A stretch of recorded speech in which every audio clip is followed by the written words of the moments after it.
오늘 하나님께 주시는 말씀은 창세기 1장 14절에서 31절까지 보도록 하겠습니다. 창세기 1장 14절에서 31절까지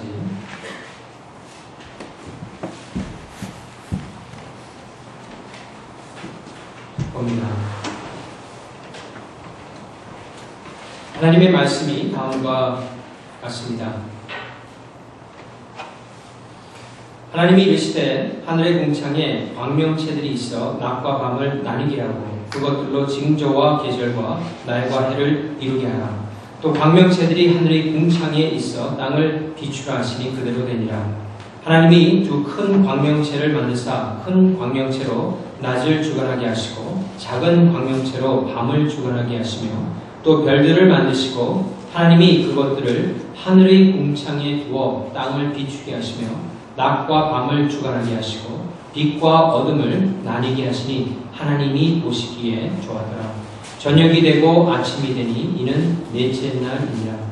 하나님이 이르시되 물들은 생물을 번성하게 하라. 땅이 하늘의 궁창에는 새가 나르라 하시고 하나님이 큰 바다 짐승들과 물에서 번성하여 움직이는 모든 생물을 그 종류대로 날개 있는 모든 새를 그 종류대로 창조하시니 하나님이 보시기에 좋았더라. 하나님이 그들에게 복을 주시며 이르시되 생육하고 번성하여 여러 바닷물에 충만하라. 새들도 땅에 번성하라 하시니라. 저녁이 되고 아침이 되니 이는 다섯째 날이니라. 하나님이 이르시되 땅은 생물을 그 종류대로 내되 가축과 기는 것과 땅의 짐승을 종류대로 내라 하시니 그대로 되니라. 하나님이 땅의 짐승을 그 종류대로 가축을 그 종류대로 땅에 기는 모든 것을 그 종류대로 만드시니 하나님이 보시기에 좋았더라. 하나님이 이르시되 우리의 형상을 따라 우리의 모양대로 우리가 사람을 만들고 그들로 바다의 물고기와 하늘의 새와 가축과 온 땅과 땅에 기는 모든 것을 다스리게 하자 하시고 하나님이 자기 형상 곧 하나님의 형상대로 사람을 창조하시되 남자와 여자를 창조하시고 하나님이 그들에게 복을 주시며 하나님이 그들에게 이르시되 생육하고 번성하여 땅에 충만하라. 땅을 정복하라. 바다의 물고기와 하늘의 새와 땅에 움직이는 모든 생물을 다스리라 하시니라. 하나님이 이르시되 내가 온 지면의 씨 맺는 모든 채소와 씨 가진 열매 맺는 모든 나무를 너희에게 주노니 너희의 먹을거리가 되리라. 또 땅의 모든 짐승과 하늘의 모든 새와 생명이 있는 땅에 기는 모든 것에게는 내가 모든 푸른 풀을 먹을거리로 주노라 하시니 그대로 되니라. 하나님이 지으신 그 모든 것을 보시니 보시기에 심히 좋았더라. 저녁이 되고 아침이 되니 이는 여섯째 날이니라. 아멘.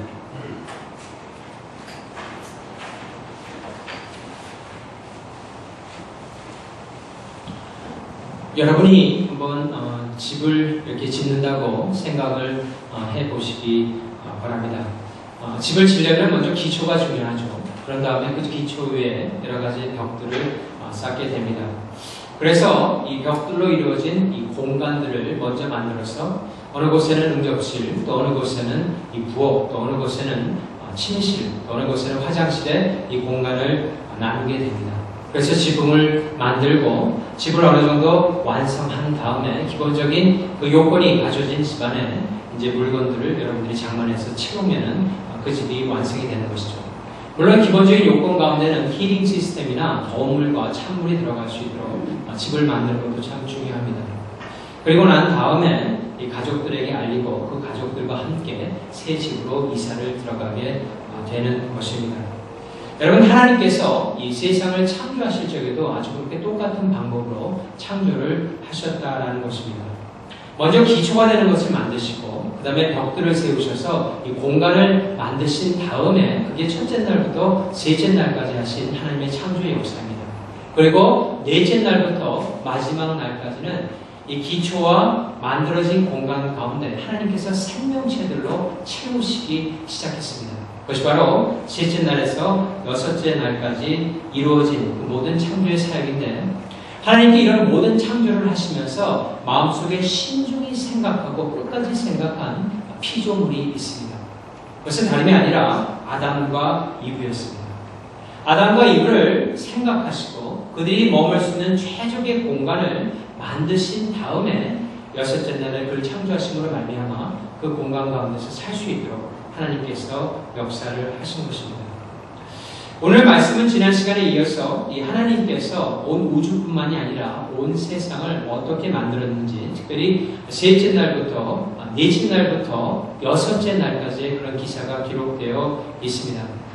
오늘 말씀을 통해서 우리가 좀 볼 수 있는 것은 먼저 넷째 날에서 여섯째 날까지 하나님께서 만드신 창조의 기사를 먼저 자세히 보고, 이 두 번째로는 하나님께서 사람을 만드실 적에는 하나님의 형상으로 만들었다는데 그 형상으로 만들었다는 것이 무엇인가를 우리가 생각한 다음에, 마지막으로는 하나님께서 예수님께서 이 땅에 오셔서 우리가 가지고 있던 그 형상이 깨어졌는데 그것을 다시 회복하셨다라고 성경 증거하고 있는데 어떻게 회복을 하셨는지 그 세 가지의 단계를 거쳐서 오늘 말씀을 좀 보도록 하겠습니다.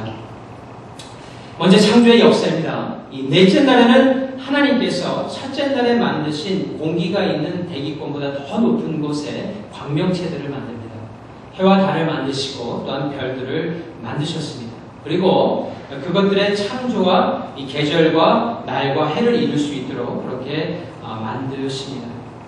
그런데 넷째 날에 하나님께서 이 별들과 해와 모든 우주의 많은 것들을 만드실 적에 특이한 것은 하나 뭐냐면, 모세로 하여금 그 광명체들을 광명체들이라고 그렇게 이름한 것입니다. 다시 말하자면 해라든지 달이라든지 어떤 이름을 주신 것이 아니라 그냥 광명체라고 쓰게 하신 것입니다. 그것은 왜 그렇게 하셨냐면은 그 당시에 해를 나타내고 달을 나타내는 이름들이 있었는데 어떤 고장이 가든지 그 이름 자체가 신의 이름이었습니다. 예를 들자면은 그 당시에 애국은 해를 신으로 섬겼는데 그 이름을 라라고 불렀습니다. 또 달을 신으로 섬겼는데 그 달을 여라고 불렀습니다. 그래서 라라든지 여라든지 이름을 쓰게 되면은 이름 자체가 그 이방인의 신을 나타내기 때문에 하나님께서는 모세를 통하여 광명체라고 명하도록 한 것입니다. 그와 더불어서 하나님께서 그들에게 가르쳐 주시고 싶은 것은 그 당시에 많은 사람들이 해를 섬기고 달을 섬기고 있는 그 자체가 잘못됐다라는 것을 가르쳐 주신 것입니다. 거기에는 신이 있는 것이 아니라 하나님께서 그것을 만드셨다라는 것을 그들로 하여금 알게 하기 위해서 그 이름을 쓰지 못하게 한 것입니다. 지금은 과학의 발달로 인해서 많은 사람들이 문명사회에서 최소한 이 해를 신으로 섬긴다든가 달을 신으로 섬기는 사람들은 극히 드뭅니다. 하지만 또 잘못된 방향으로 나가서 이 현대사회 가운데서는 하나님 존재조차를 믿지 않는 사람들이 참 많이 있습니다. 무신론자들이라고 그렇게 일컫지요. 하나님이 없다라고 생각하는 사람들입니다. 그런데 그런 사람이 지금뿐만이 아니라 400년 전이었던 17세기에도 많이 있었다라는 것입니다. 그 중에 한 명이 17세기에 많은 영향을 미쳤던 과학자, 이 아이작 뉴턴의 친구가 그런 사람이 있었습니다. 아이작 뉴턴은 아주 절실한, 아주 참 좋은 크리스천이었고 과학자였습니다. 사실 물리학의 기초에 아버지를 닦은 사람이라고 할 정도로 많은 법칙을 남기고 간 그런 사람이었습니다. 그런데 이 뉴턴의 친구가 하루는 이 뉴턴의 집을 찾아왔습니다. 그리고 아주 흥미로운 것을 보았습니다. 뉴턴이 만들어온 이 태양계의 모형이었습니다. 보니까 아주 신기하게 생겼거든요. 근데 그 그림이 아마 대충 다음과 같은 그림이 아닐까 이렇게 좀 제가 좀 찾아봤습니다. 보니까 정확한 그 뉴턴의 그 만들었던 모형은 있지는 않고 그 당시에 같은 시기에 머물렀던 사람이 뉴턴이 만든 것을 기초로 하여서 만든 다른 사람이 있었습니다. 1800년도 초반에 있었는데 그 사람이 이런 모양으로 이 지구와 해의 기본적인 것을 만들었고 이렇게 움직일 적에마다 해와 지구가 움직이는 것처럼 그렇게 만들었습니다. 이것은 현대 어떤 사람이 그 그림을 보고 이렇게 고안해서 만든 것입니다. 근데 뉴턴이 만들었던 것은 이것보다 조금 더 나아간 형태, 다시 말해서 태양계에 움직이는 이 행성이나 항성들이 어느 정도 있었던 그런 모양이었는데요. 그 다음 장면을 보시게 되면은 이런 형태에서 거기에 보게 되면은 지구 주변에 달이 있고 해 주변에 수성과 이렇게 금성이 있는 그런 형태로 있는데 좀 더 디벨롭된 형태가 아닌가 이렇게 생각합니다. 그래서 마지막을 보게 되면은 여기 보면은 이 해가 있고요. 그 해를 저쪽으로 해서 지구가 보이고 지구 주변에 이 달이 보이고 있죠. 그리고 옆으로 있는 것이 화성이 보이게 되어 있습니다. 그러니까 수성과 금성이 앞에 태양 주변에 있고 화성이 있고 이쪽 편에는 토성이 있고 저쪽 편에는 목성이 있는, 다시 말해서 태양계의 아주 기본적인 골자를 갖춘 그런 모형인 그가 만들어 놨다는 것입니다. 우리가 지금 보기에는 그냥 장난감 같고 아무것도 아닌 것 같지만은 17세기 말에 저런 거를 만들었다는 것은 대단한 것이었습니다. 그래서 그 친구가 보았을 적에 상당히 놀랐습니다. 그래서 그 신기한 모형을 보면서 그 친구가 이런 말을 갑자기 확 쳐버렸어요. 뭐라고 했냐면은 이거 누가 만들었지? 정말 신기하게 생겼는데 이거 누가 만들었지라고 물어봤습니다. 그러자 아이작 뉴턴이 그렇게 묻는 친구를 향하여서 다음과 같은 아주 짧은 대답을 했습니다. Nobody. 아무도 아니야. 아무도 아니네. 그렇게 말을 했다고 합니다. 그러자 친구가 깜짝 놀랐어. Nobody? 아무도 아니라고? 라고 물었습니다. 그러자 뉴턴이 계속해서 말을 이어갔어요. 이렇게 말하는 것이에요. 어느 날 내가 구와 같은 공들을 가져다 놓고 벨트 몇 개를 가져다 놓고 톱니바퀴를 가져다 놓으니까 자기들이 알아서 붙기 시작하더니만 저런 모형이 되었다네. 라고 그렇게 말하는 것입니다. 그러자 뉴턴이 무엇을 말하고자 하는 것인지 친구가 깨닫게 되고 그다음부터는 아무 말 하지 않았다는 것입니다. 여러분, 뉴턴의 방에 있었던 그런 이 모형도 누가 분명히 만든 것이라는 것을 생각하게끔 사람이 생각의 구조가 그렇게 되어 있지 않습니까? 하물며 뉴턴이 만든 그런 태양계의 모형보다 훨씬 더 정교하고 정말 말할 수 없이 정말 놀라운 이 우주 전체가 그냥 어느 날 갑자기 생겼다라고 하는 것은 말이 안 된다는 것입니다. 그 모든 천체를 만드신 분이 누군가 분명히 있다라는 것입니다. 이 태양계에 있는 지구만을 보더라도 지구가 얼마나 정교하게 만들어졌는지 여러분 어느 정도는 아시리라고 봅니다. 지구에 이 자전축이라는 것이 있죠. 우리가 자전을 하면서 돌아가는 축이 있는데 그게 정북 방향에서 23.5도가 기울어져 있습니다. 근데 그 기울어진 위치가 조금이라도 잘못돼서 1도라도 북위로 아니면 남위로 움직이게 되면은 지구에 큰 위험이 닥치게 되어 있습니다. 계절이 없어질 뿐만 아니라 시간이 지나게 되면은 온 인류가 생명을 잃을 수도 있는 그런 위기에 처할 수 있다는 것입니다.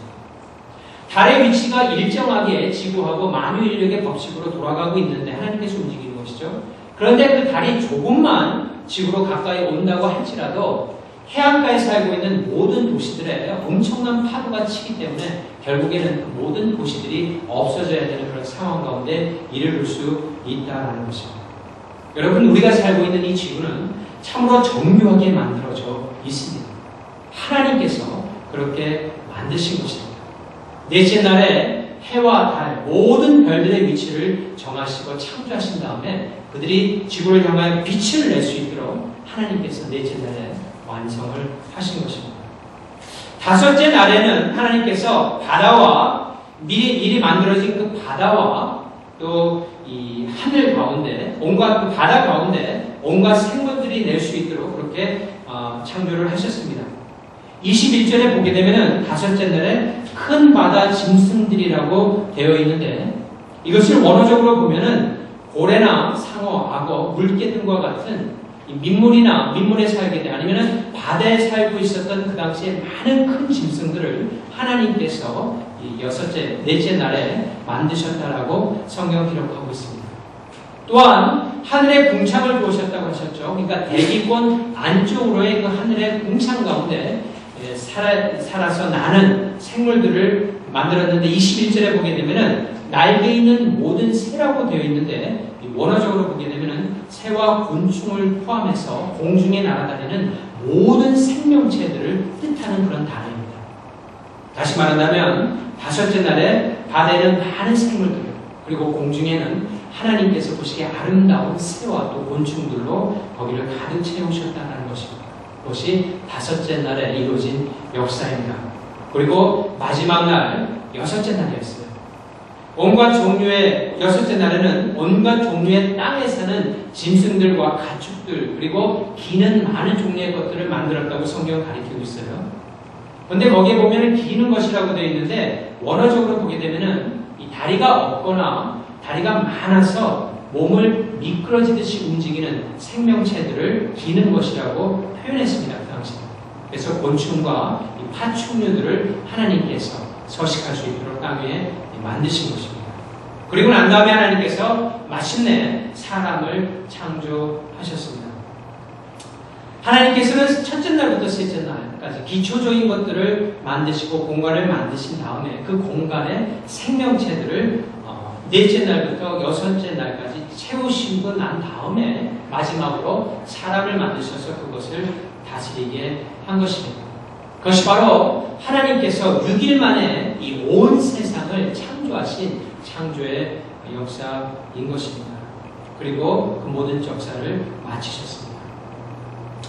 지난주에 제가 한 기사를 보았습니다. 이 기사를 보니까 찰스 다윈이 주장했던 그 진화론이 잘못된 것이라는 반박할 수 있는 고고학적인 증거물을 찾았다라는 그런 기사를 읽었습니다. 근데 제가 봐서는 그게 충분한 그런 증거물이 될 것 같지는 않아요. 왜냐하면 그 사람들이 이 카본을 이용하여서 세는 연대수를 세는 그 방법이 틀릴 수도 있기 때문에 어찌되었든 중요한 것은 뭐냐면은 지금 과학자들 가운데도 이 다윈이 주장했던 그 진화론 자체가 잘못됐다는 것을 인식하는 사람들이 많이 늘어나고 있다는 면에서는 상당히 고무적인 일이 아닌가라는 생각을 해보았습니다.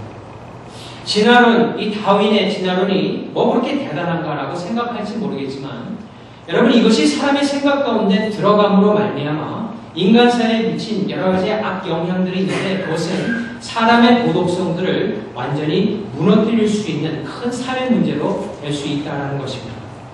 무엇을 가리키냐면은 사람이 이 세상 가운데 목적을 가지고 존재하는 존재가 아니라 어느 날 갑자기 생겨버린 찬스에 의해서 생겨버린 그러면은 우연의 존재물이라고 생각하기 시작한다면은 자신이 가진 도덕성을 더 이상 지킬 필요가 없다라는 것입니다. 그래서 많은 사람들이 그걸로 인해서 사회 분폐성을 가져올 수 있는 아주 악한 그런 이론이 될 수도 있다는 것입니다. 하지만 여러분 성경은 분명하게 사람과 짐승의 차이를 증거하고 있습니다. 성경에서는 사람이 하나님의 형상을 따라서 만들어졌고 짐승은 그렇지 않다라고 증거를 하고 있습니다. 죄가 세상에 들어옴으로 인해서 사람이 가지고 있던 이 하나님의 형상이 타격을 입어서 깨지긴 했지만은 그래도 여전히 사람에게는 하나님의 형상이 남아있다라고 하는 것입니다. 그런데 하나님의 형상으로 만들어진 이 사람들, 죄로 말미암아 그 형상이 어느 정도 부서지기는 했지만은 그래도 하나님의 형상을 가지고 있다라는 그 사실이 무엇을 증거하냐면은 모든 사람들에게는 상당한 잠재적인 가능성이 있다라는 것입니다. 하나님의 형상을 가지고 있기 때문에 잠재적인 능력들이 그들에게 있다라는 것이죠. 어떤 것입니까? 첫 번째는 이 하나님의 말씀을 들을 수 있는 존재라는 것입니다. 사람이 가질 수 있는 잠재력, 그러니까 무한한 잠재력 가운데 가장 중요한 이 잠재 능력은 하나님의 말씀을 들을 수 있는 자들로 만들어졌다는 것입니다. 몇 주 전에 제가 아는 분이 동영상 하나를 이렇게 좀 보내줬어요. 그래서 이렇게 봤던 기억이 나는데 아마 크리스천들이 만든 것 같아요. 그 동영상이 어떤 동영상이었냐면은 개들을 가지고 이 강아지를 그렇게 뭐 좋은 좀 웃고 넘어갈 수 있는 그런 동영상입니다. 근데 보니까 이 강아지를 데려다가 이 밥 먹기 전에 기도를 이렇게 시키는 그런 동영상이었어요. 그러니까 그 개들이 아주 정말 곧잘하더라고요. 밥 먹기 전에 두 발을 이렇게 앞으로 들고 이렇게 하고 있다가 그거 다 기도 끝나고 먹으라고 그러면 먹고 어떤 개는 사람들하고 똑같이 식탁 위에 앉아가지고 의자에 앉아서 먹는데 사람이 둘러 앉아있고 개가 두 발을 들고 이렇게 기도할 때 같이 기도하다가 그 다음에 기도 끝나면 먹는 그런 훈련을 시킨 개 여러 가지의 동영상들이었습니다. 아주 많은 개들이 그런 훈련을 받아서 그렇게 해서 이 동영상에 이렇게 뛰었는데 제 생각에는 그렇게 바람직하지 못한 그런 동영상인데 한번 웃고 넘어갈 수 있는 동영상이 아닌가 생각을 해보았습니다. 여러분 개를 훈련시켜도 그렇게 기도할 수 있는 자세를 만들 수 있습니다. 하지만 우리가 분명히 아는 것은 결코 걔가 하나님과 진정한 기도를 할 수 없다라는 것입니다. 걔에게는 그런 잠재 능력이 없다라는 것입니다. 왜냐하면 사람만이 하나님의 형상으로 만들어져 있기 때문에 그렇습니다. 사람은 다릅니다. 사람은 하나님의 형상이 그 가운데 있기 때문에 하나님께 기도할 수 있는 능력을 가지고 있을 뿐만 아니라 나중에는 하나님의 말씀을 듣고 그 말씀대로 움직일 수 있는 잠재 능력까지 사람 가운데 내재되어 있다라는 것입니다. 하나님께서 그래서 6일 동안에 모든 만물을 창조하시고 사람을 향하여 창조하신 다음에 그들을 복주시고 뭐라고 하셨냐면 다음과 같은 말씀을 하셨습니다. 우리 창세기 1장 28절 말씀 한번 보도록 하겠습니다. 보면은 그들을 창조하신 다음에 복을 주시고 다음과 같은 말씀을 하셨어요. 하나님이 그들에게 복을 주시며 하나님이 그들에게 이르시되 생육하고 번성하여 땅에 충만하라. 땅을 정복하라. 바다의 물고기와 하늘의 새와 땅에 움직이는 모든 생물을 다스리라 하십니다. 이것은 무엇을 가리키냐면 사람들은 하나님의 음성을 듣고 그 말씀대로 움직일 수 있는 그런 존재로 만들어졌다는 것입니다. 하지만 다른 피조물, 어떤 피조물도 하나님의 말씀을 듣고 그것을 받아서 삶 속에 적용시킬 수 있는 잠재력은 가지고 있지 않다라는 것입니다. 여러분, 그렇기 때문에 우리가 예수님을 모르는 사람들을 위해서 하나님의 말씀을 들을 수 있도록 기도할 수 있다는 것입니다. 우리가 개를 위해서는 기도할 수 없지만 사람들을 위해서 또 어떤 동물들을 위해서가 아니라 사람들을 위해서 그들이 하나님의 음성을 듣고 반응할 수 있도록 그런 잠재력들이 있기 때문에 우리가 기도할 수 있다라는 것입니다. 이것은 사람의 힘으로 되는 것이 아니라 하나님의 은혜로 되는 것이기 때문에 우리가 주님께 나가서 간절히 기도하는 것이죠. 여러분, 이 사람이 하나님의 형상으로 되어 있다는 것은 하나님의 말씀을 들을 수 있는 그런 잠재력들을 그들이 가지고 있다라는 것입니다. 하나님의 은혜가 임하기만 하면 말입니다. 한 가지 더, 이 하나님의 형상으로 만들어졌다라는 것. 그들이 하나님의 형상으로 만들어졌기 때문에 어떤 잠재력이 있다라는 것은 하나님의 자녀가 될 수 있는 잠재력을 가지고 태어났다라는 것입니다. 하나님께서는 이 사람들에게 하나님의 말씀으로 인해서 변화를 받고 그들이 자녀가 될 수 있는 그런 잠재력을 그들에게 주었기 때문에 이 창세기 5장 1절에서 5절에 보면은 다음과 같은 증거를 하고 있습니다. 우리 창세기 5장 한번 보도록 하겠습니다. 창세기 5장 1절에서 5절 말씀 한번 봅니다.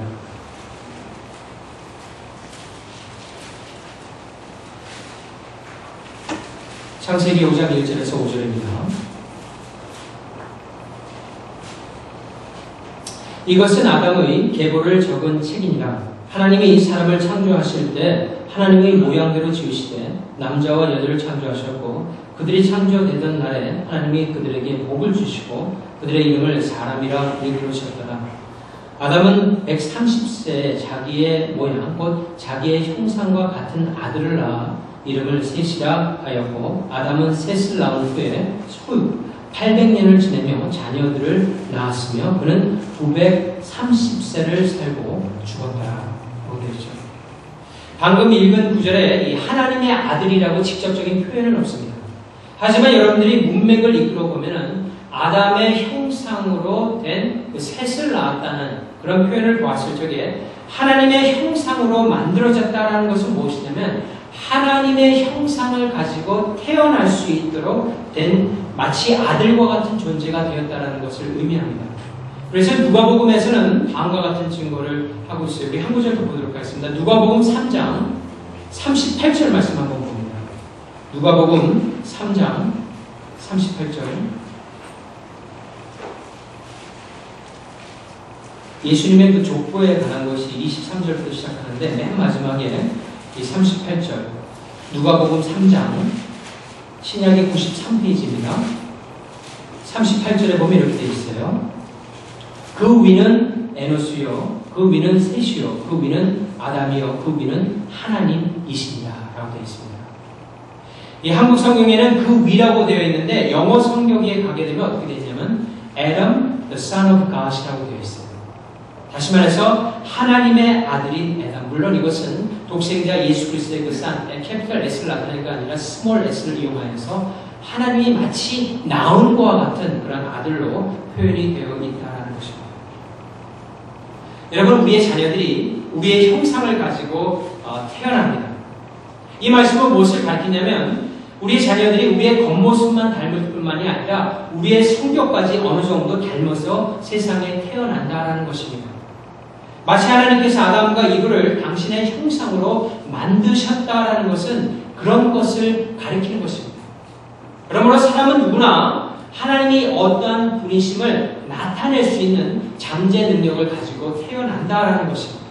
마치 우리의 자녀가 커가면서 우리의 겉모습뿐만 아니라 우리가 행동하는 모든 것들을 이렇게 나타내는 우리의 자녀를 보면은 그 아버지를 알 수 있는 것 같은 그 비슷한 원리와 같이 사람들은 자라면서 하나님이 어떠한 분인가를 나타낼 수 있는 잠재 능력을 가지고 태어난다라는 것입니다. 그런데 문제가 여기에 있습니다. 어떤 문제냐면은 그 하나님의 형상이 죄로 말미암아 깨어져 버린 것입니다. 죄로 말미암아 타락한 사람은 태어나게 되면서부터 어느 정도 삶을 살게 됩니다. 하지만 이 하나님의 형상이 완전하지 않기 때문에 하나님을 나타내지 못할 뿐만 아니라 그들 삶 가운데서 이 잠재력을 깨닫지 못하고 어떻게 살다 보면은 만족한 삶보다는 오히려 그 만족을 채우기 위해서 노력을 하지만 결코 그 삶 가운데 충만한 삶을 느끼지 못하고 살아갈 때가 참 많이 있다는 것입니다. 파스칼은 이런 말을 했어요. 어떤 말을 했냐면 사람들 가운데 빈 공간이 있는데 그 공간은 하나님만이 채우셔야지 그 사람 가운데서 큰 기쁨을 느낄 수 있는 삶의 의미를 찾을 수 있는 그런 공간이 있다라고 증거를 했습니다. 여러분, 마치 이런 것이라고 생각을 하시면 됩니다. 제가 예화를 하나 드리겠는데요. 여러분들 다 손거울을 아실 것입니다. 그죠? 손거울을 보면은 이렇게 가까이서 보면 손잡이가 있고 거울이 있고 그렇게 되어 있는 거울인데 어떤 분이 이 거울을 이렇게 잘 보다가 그만 이렇게 땅에 떨어뜨려서 이 바닥에 떨어지면서 그 거울이 확 깨졌다고 한번 생각을 해봅시다. 조각조각 이렇게 흩어지게 된 것이죠. 그래서 그 거울이 아까워서 그 조각조각 난 거울을 갖다가 다 다시 모아가지고 그 틀 안에 넣고 스카치 테이프로 막 붙였다고 생각을 해봅시다. 그런 다음에 그 거울을 보게 되면은 어떨까요? 분명 어디가 눈이고 어디가 코인지 정도는 알 수 있습니다. 하지만은 자신의 온전한 얼굴을 볼 수 없다는 것입니다. 그것이 바로 하나님의 형상을 가지고 태어난 인간 가운데 죄가 미친 영향이라는 것입니다. 죄가 그 형상을 깨어버림으로 말미암아 하나님의 형상이 군데군데는 보이기는 하는데 그것이 완전하지 못하고 그 죄로 인해서 결국에는 자신이 누구인지도 모르고 깨닫지 못하다가 삶을 마치는 경우가 참 많이 있다는 것입니다. 그런데 그 깨어진 형상, 잘못된 형상을 회복시켜 주시기 위해서 오신 분이 바로 예수님이라는 것입니다. 예수님께서는 죄로 말미암아 하나님의 형상이 깨어져서 더 이상 하나님의 말씀도 들을 수 없고 받을 수도 없고 찾지도 아니하는 그런 사람들에게 오신 것입니다. 그리고 난 다음에 그 죄의 대가를 치르시기 위해서 십자가에서 당신이 온전히 돌아가신 것입니다. 왜냐하면 사람에게 있어서의 모든 문제의 근원을 들어가게 되면 결국 죄의 문제인데 그 죄의 문제를 유일하게 회복시킬 수 있는 사람이 예수 그리스도밖에 없기 때문에 예수님께서 온전하신 예수님께서 우리의 모든 죄의 짐을 가지고 십자가에서 그 문제를 해결하신 것입니다. 그래서 예수님께서는 우리를 대신하여 영원한 죽음을 맛보시고 예수님께서 우리를 대신하여 죽었다라는 사실을 믿는 모든 사람들에게 하나님의 자녀가 되는 권세를 주신 것입니다. 예수님께서는 십자가에서 우리가 영원토록 져야 할 그 죄의 짐을 당신께서 지시고 가신 것입니다. 그러므로 말미암아 우리에게 참 생명과 또 참 복음을 들을 수 있는 그런 마음을 허락해 준 것이죠. 말씀의 결론을 맺도록 하겠습니다. 여러분, 이 세상에 살다 보면은 이 세상이 주는 무게가 있습니다. 그래서 이 어깨가 무겁다, 사는 것이 참 힘들다라는 것이 그런 것입니다. 이 세상이 주는 무게가 있다는 것이에요. 그 무게는 이 불확실한 미래가 될 수도 있습니다.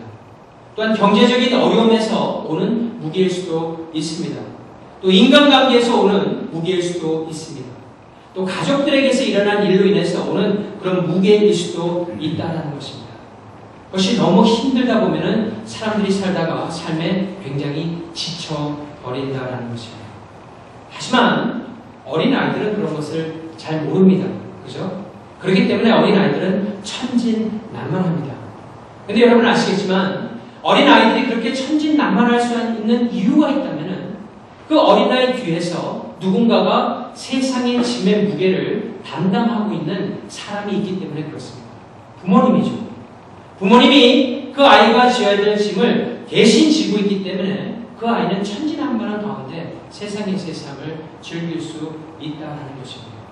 그런데 마치 예수님이 그와 같은 분이라는 것입니다.